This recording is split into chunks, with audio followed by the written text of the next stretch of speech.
What is up, YouTube, and welcome to this There's Someone Inside Your House breakdown and ending explained. It is spooky season, and while I've rewatched Halloween ahead of Halloween Kills this weekend and The Nightmare Before Christmas, this Netflix slasher flick caught my eye, as I love slasher flicks. Sadly, it was not the best horror movie on the Netflix platform, and while leaning into the usual tropes of a teen slasher, which can work sometimes, just look at Fear Street, some of the acting from the background actors was awful, and the obvious but weird twist did not work.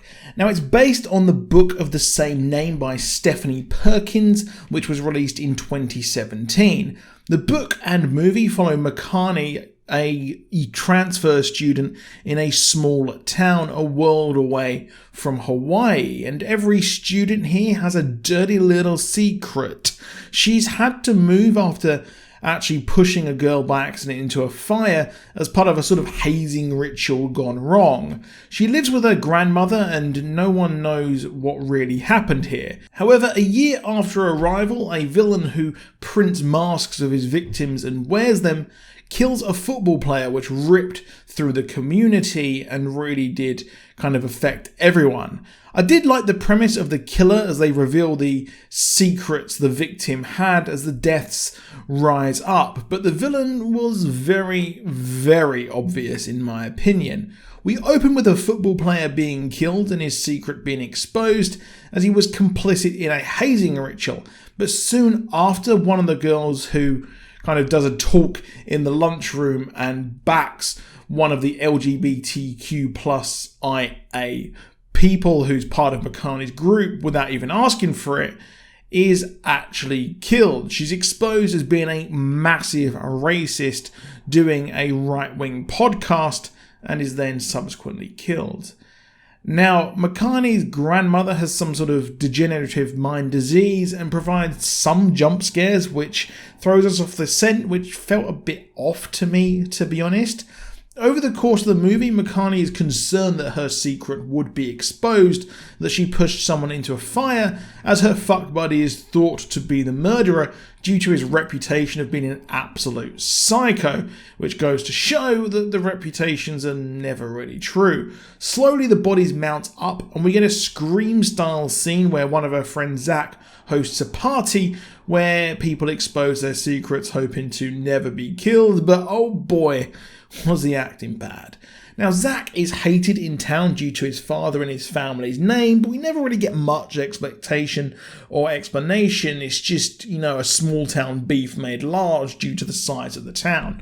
Now, it's interesting that we totally think that it might be her friend with benefits who's the killer, as Rodrigo calls him a sociopath and is subsequently killed as he has his secret of taking fentanyl shown, which, yeah, knowing that Zach was the killer, it seems weird that he would just kill his mate.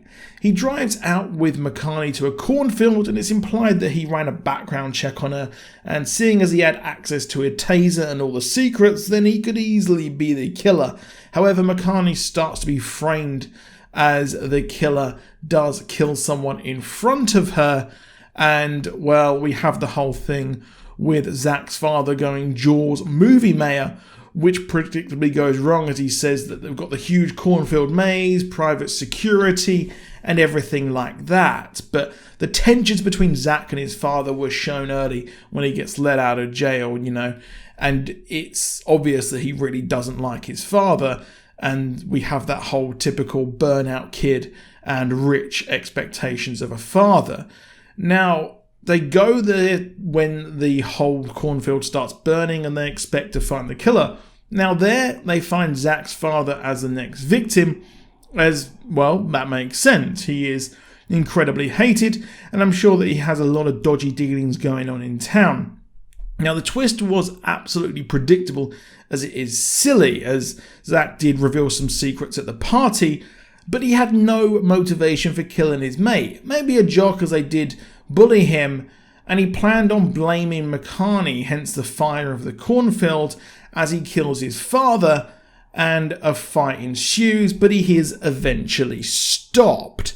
Now, the movie did feel really low stakes as it kind of built up all these huge secrets when really not a lot of them were huge. It's a sort of cancel culture here, so each one of them is being cancelled quite literally by being killed. So there is some sort of social kind of commentary there, but unfortunately the movie just really wasn't that scary aside from a few jump scares here and there, and I'm not sure why he went so much effort into trying to kill his dad. He could have just, done it at any point and made it so it's blamed on one of the many townspeople who would no doubtably absolutely despise him, as his dad did say that the family is not very liked in town. It's a bad movie in my opinion, which did have some potential there. I did think it had potential when I started watching it, and I was hoping it'd be another Fear Street or some cool little thing like The Babysitter, but unfortunately it was not like any of them. But let me know what you think in the comments of the movie. Please do drop a like if you enjoyed the video, and subscribe with notifications on if you want more from us, and I'll see you soon, and goodbye.